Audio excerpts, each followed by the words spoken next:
Hey, what's going on, guys? Ben Brewster here, TradeAthletics.com. In this Q&A episode, we're going to answer the question of how to improve velocity for unathletic or uncoordinated pitchers or robotic pitchers. This is a common question that we get a lot of the time, where maybe the athlete just feels like they've gotten robotic over time. They're not athletic when they step on the mound. This also applies to youth athletes as well, where a lot of these kids aren't naturally that athletic, or maybe they are athletic elsewhere, but they get on the mound and they just kind of lose that athleticism. So I want to first define what athleticism is, or how we're looking at what athleticism is in terms of training. And then we can kind of dive into some of the potential solutions, give you guys some drills to try, some different things to go about adjusting in your training. And then we're going to talk about some things of what not to do, what can kind of reinforce this feeling of lacking athleticism or coordination in your movement pattern. So without further ado, let's go ahead and get into the video. So first, let's define athleticism. I define athleticism as characterized by excellent body control, coordination, and motor pattern adaptability to efficiently produce and transfer energy. Now, what does this mean? It basically means that we have the adaptability in different environments, different situations, to be able to repeat that motor pattern as the environment's changing. So let's say a shortstop or an infielder, they can make that throw from a backhand, they can make it from the hole, they can make it from different arm angles. If it's talking about a hitter, they can adjust their swing on the fly and still be able to hit that ball out or get solid contact when that ball's up in the zone, it's in the dirt. They have this adaptability to their movement patterns. They can coordinate and seamlessly transfer energy through their body very efficiently. And so they understand how to transfer energy segmentally. This is what I would consider athleticism, and obviously I think we'd all agree that we want athletic pitchers who are very in tune with their bodies. They have that adaptability depending on the slope of the mound. If there's a hole in the mound, if their arm slot's a little high, a little low on a certain day, they can still compete, still get the batter out. And so athleticism is really the name of the game, and we're trying to learn how to develop that, and that's really the core of this question. So I want to kind of break it into two parts. One is, well, are you just uncoordinated, unathletic, and that's just kind of who you are, and you need to understand and address that underlying issue? Or have you maybe been coached out of being athletic over time? Maybe you're athletic when it comes to playing, pickup football, but you get on the mound and now you've kind of been coached out of your natural athleticism. You suddenly feel robotic. You feel unable to transfer energy efficiently. You see this all the time. You'll have a catcher who has a great arm, and suddenly they put him on the mound. And they tell him to be a pitcher because he's got a good arm, and he's throwing 90 miles an hour down to second base. He's throwing 82 off the mound. It's because he's trying to be so robotic and overcoached, and hey, my arm needs to go here, my leg needs to go here, and so it just ruins the athleticism of the movement. And so I want to break it into kind of those two categories to see which one you really fall under, because if you're falling under, well, I just lack this athleticism, what we're really talking about is your lack proprioception, which is kind of this body awareness, this awareness of your body in space. You lack maybe this coordination between your limbs, between all the segments in your body. So if it's kicking a ball, it's throwing a ball, you just lack this ability to understand how to transmit this energy fluidly through your body. If you're kind of one of these guys who've been coached into being robotic, oftentimes these are over-analytical guys who maybe rely a little too much on kind of video or data, or constantly thinking about 20 different cues, where their hand is in space, where the ball is in space, where their front foot is landing. All these things can be kind of contributors to how a pitcher's athleticism can be robbed. And we see this even at the big league level with the big leaguers that we coach, is that they can kind of lose that athleticism over time, especially if they focus on the wrong thing. So from these two different categories, I really think the fundamental solution is the same, which is getting out of the conscious part of your brain where you're consciously thinking and trying and obsessed about what's going on during the actual throw, going from that conscious state to more of a subconscious or unconscious state. Not to get too technical, but in motor learning, this is basically going from the cognitive or associative, right? These conscious stages of motor learning. This is when you first learn how to throw a ball when you're a kid, and you really have to think hard to throw the ball. And the autonomous or the automatic stages, where now you don't have to think about it, just naturally happens, right? You field a ball at shortstop, you field a backhander, you just turn and fire, and the ball goes exactly where you want it, and you didn't even have to think about it. That's where we ultimately want to get to, and that's kind of the frame of reference that I'm going to use in explaining some of the drills, some of the techniques that you can apply, and kind of explaining what you should steer clear from. All right, so let's get into some things that you actually can try, and then we'll talk about what not to do. As far as what to try, one of the biggest pieces of advice I have is to give a time constraint. Right, this is trying to take thinking out of the equation. So if you add a time constraint, for example, fielding a ground ball or a catcher, they naturally have a time constraint. If you try to incorporate that into your training, that alone gives your body less time to have different inefficiencies, and it forces your body to kind of learn and figure out how to coordinate itself more efficiently. So giving a time constraint in your training, and I'll give examples of that here in a second. The second is changing the movement trigger. And what I mean by trigger is what is the first step in the cascade that begins the throw, that begins the delivery, that begins the athletic movement, right? The first step could be, well, I'm just going to lift my leg and throw. But if we change the movement trigger to, let's say you're playing catch before an outing, you're playing catch before a bullpen, rather than just catching the ball, then lifting your leg and throwing, maybe you field a ground ball, and after you field that ground ball, you try to fluidly transition into, an athletic throw or into your delivery, into a drill, whatever. So fielding a ground ball, that's changing the movement trigger. Partner or self-toss. You have a partner toss you a ball, you catch it, and then you throw. So you've changed the movement trigger, you've suddenly made it a lot more athletic. You can do this on your own as well. Toss yourself a little fly ball, catch it, and immediately transition into a throw. I'll make sure to put up examples of kind of what I'm talking about so you guys can see.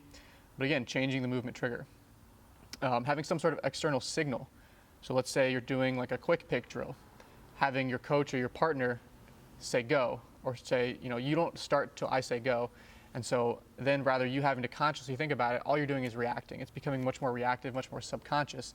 And so you're still going through the same movements, the same patterns, but you've changed the movement trigger so that we're getting to the different part of your brain and the movement is just happening more automatically. So an external signal like go or start or whatever, that's another way that you can kind of adjust the movement trigger. Adding something like a hop back or a step back or a jump back, that can really be a good movement trigger as well, or changing the initial arm path. We do figure eight drills where you really kind of let that motion, that flowing feeling, and that figure eight pattern, that cues the start of the movement. So different ways that you can change the movement trigger, but we really like to experiment with these with our guys. This works very, very, very, very well for younger athletes, but again, it'll still work for the professional guy who's kind of developed more of a choppy, pushy, stabby arm action over time. It could really work even for those guys to get them away from some of these bad habits that they've built over time. So here's what not to do if you're an unathletic or uncoordinated pitcher and you're really struggling with efficiently transferring energy. The biggest thing, and I've fallen victim to this myself in my own career, is if you're an over-analytical guy, you want to avoid having too much of an internal focus when you're throwing. So you really want to avoid excess internal cues. If possible, you want to avoid internal cues, but sometimes they can be helpful. An internal cue is basically thinking about where my hand is in space as I go through my arm path, or where my front foot's landing, or where is my nose or my belly button, or where is my elbow flexion angle. Right? These are all internal cues. You're thinking about how your body is moving. An external cue is something like smash the catcher's face mask with this fastball. It's pull this ball down through my catcher's chest protector. It's something external. It's blow the ball by the hitter. It's place this ball on the corner. These are external cues. And so in general, external cues tend to function better, especially for these over-analytical guys, versus having such this internal angst and focus about exactly what your body's doing. Just letting it flow, letting it happen, and being reactive tends to be a lot more beneficial, especially for guys who are a little bit over-analytical and or unathletic. The second thing I would steer clear from is slow or deliberate throwing drills. Now, there's a time and a place, and it does depend on the exact drill, but you want to be aware of, again, we talked about adding a time constraint. Anything that gives you way too much time to think about what's happening as you go through the drill is typically going to lead to more of these inefficiencies. It's going to lead to a choppier, less efficient energy transfer, and it's going to lead to kind of this feeling of being unathletic, flat-footed, and uncoordinated. So I would steer clear of maybe balance point drills or anything that's too slow and too deliberate where you can really tell that it's getting you back to some of your bad habits. The next thing that I would definitely steer clear of is excess verbal feedback. Now, again, you can't control who your coach is in most cases, but coaches that give feedback way, way, way too often are oftentimes doing more harm than good. This is the coach who thinks they need to say something after every single pitch of a bullpen because they want to feel useful, they want to help. The problem is if one pitch you're worrying about getting on top of the ball, and the next pitch you're worrying about staying back, and the next pitch you're worrying about where your thumb position is, it's too much. You can't focus on this many things all at once. And a lot of coaches don't understand that. They don't understand from a motor learning standpoint that you need to simplify it down to one, maybe two things in a given training session to really have a good chance, in most cases, of creating the desired change, the desired effect. So I'd steer clear as much as you possibly can from excess verbal feedback. That's a huge killer of athleticism in pitchers. The next thing I would say is make sure not to throw solo or without a partner. Now, there's a time and a place for things like plyo care drills, throwing into a net, long tossing inside if you absolutely can't get outside. But part of the problem for guys who are unathletic or uncoordinated is that, one, the time constraint. They end up getting super over analytical, and a 50 throw session turns into 2 hours because they're thinking for a minute in between each throw. They're watching video for 5 minutes in between every 5 throws to see what their patterns look like. And they just start to feel very robotic, very unathletic. You can really start to build up bad habits. You don't get good direction to your throws because you're just throwing into a wall, throwing into a net, and they start to lose some of that ability to crisply transfer energy. They lose that ability to direct their lower half, direct their rotation. So when possible, I would say definitely throw with a partner. Don't get caught in this whole thing where I have to just throw into a wall all winter long. It's so hard to find a partner. I can't find a partner. There really is a huge difference between throwing by yourself and throwing with a partner. And I tell all my guys, we can't get too far away from actually doing the skill of pitching, or at least throwing a baseball to a partner. We can't get too far away from that. Even as we do some of these other drills and plyos, throwing into a net, that can never become the majority of your throwing. We need to make sure that we're throwing to a partner. And it does wonders for keeping the game of catch going, keeping the session going, and making sure that you don't feel unathletic or uncoordinated when you throw. And then finally, I've already touched on it a second ago, but you want to make sure not to be too reliant on video feedback or any sort of kind of external feedback. Again, this is another problem with too much feedback from the coach. It's not only impossible for the athlete to actually internalize and apply it, but now they start to look, every throw, they're looking back, what did you think? Looking back, what did you think? Looking back, what did the Rapsodo say? Looking back, what was the radar on that? So it becomes this thing where they're so reliant on feedback that they can't actually feel what they're doing. And so again, there's a time and a place for verbal feedback. There's a time and a place for Rapsodo feedback. There's a time and a place for video feedback. There's a time and a place for using something like a mirror to, see where your arm is in space as you're learning a new path. But these are all tools that should not become a crutch. They shouldn't be something that you become reliant on to where you forget how to throw without that feedback. Because in a game, you're not going to have that feedback. In a game, you need to trust what you're feeling, and that's ultimately how you become in tune with your mechanics, and you can start to really trust and get away from these robotic deliveries and these unathletic deliveries, is being able to take what you're working on and now do it without external feedback and be able to repeat that and feel that and trust that. So it's a little bit of a kind of a controversial opinion in this day and age where it's all about, maximum amount of technology applied to a training session, maximum amount of feedback, using all these external tools. But ultimately, we need to get pitchers to where they don't need those tools to feel what they're working on and to repeat their delivery. So I would really take some of those tools with a grain of salt. If you're going to use Rapsodo, if you're going to do mirror drills, if you're going to look at video during your actual sessions, just be careful that you're trying to maintain the feel of what's happening and that you're not starting to get too far away from that to where, again, you're getting into the conscious versus the subconscious part of your brain, and you're just thinking so hard about what's going on. You have to constantly maintain that or be striving to get into the subconscious part of your brain where it just happens. It's just reactive. It's just automatic. So again, I would just take that with a grain of salt. Me personally, I try to avoid watching video of myself as much as possible. I've always felt like it screwed me up. Just because I'm so analytical, I start to see it, I start to think about it, I start to be way too aware of it. And not every flaw is something that needs to be changed, right? I have a couple of little flaws here and there, but I've accepted that some of them are how I throw, some of them add deception, some of them don't need to be changed. And so I'm not going to sit there and watch video every throw trying to hyper-analyze what's going on. If you've found a formula that makes you successful, you just need to be careful about overdoing it with external feedback. So just take that with a grain of salt, but I do want to get into some actual concrete examples of drills that you guys can go and try and link you to some videos on how to do these drills, just so that moving forward, you have some different things that you can begin to apply to your actual training and throwing sessions. So here are a couple of drills and different things that you can try to work on improving your athleticism as a pitcher. I'm just going to go through them. Again, each of these will have links to a separate video if you want to learn more about that specific drill. but I just want to go through them, just give you guys a quick overview of some of the things that we use with maybe youth athletes, robotic pitchers, or guys who feel like they've gotten a little flat-footed or unathletic. The first one is quick picks. The next would be a half kneeling quick pick. So again, just adding that time constraint, changing the movement trigger, and making it more automatic and reactive. The next would be hop backs or jump backs.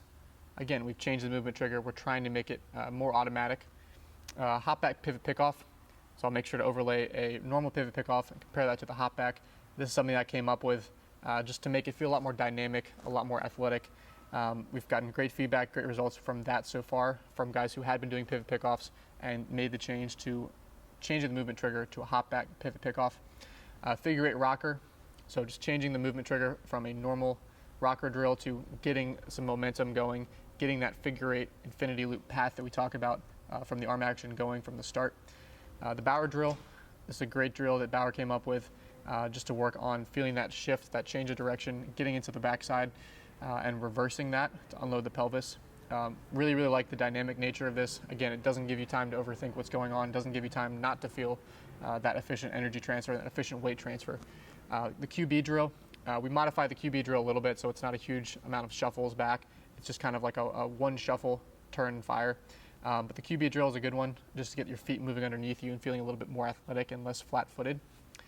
Turn and burns are great. Obviously, if you're going to go max effort on those, you got to be in the proper part of your throwing progression so that we don't get too crazy.